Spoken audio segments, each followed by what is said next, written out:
এখন আমি এভাবে এক এক করে এখানে যে অপশনগুলো রয়েছে প্রতিটা লাইনের উপরেই আমি বিভিন্ন অ্যাকশন প্রয়োগ করতে পারি বিভিন্ন ফ্রেমে নেওয়ার জন্য। এবং ঠিক এখানে যেভাবে নিয়েছি এখানেও সেভাবে নিতে হবে। যেহেতু এটা এবং এটা একই, তাই আমি নতুন করে আর এটা করে দেখালাম না।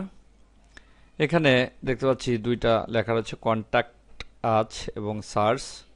এর মাধ্যমে কোনো ইউআরএল লিঙ্ক তৈরি করা যায়। আমি কন্ট্যাক্ট আজের মাধ্যমে একটা লিঙ্ক তৈরি করব, যে এখানে ক্লিক করলে আমাদের ওয়েবসাইটটা ওপেন হবে www.multimedia.com।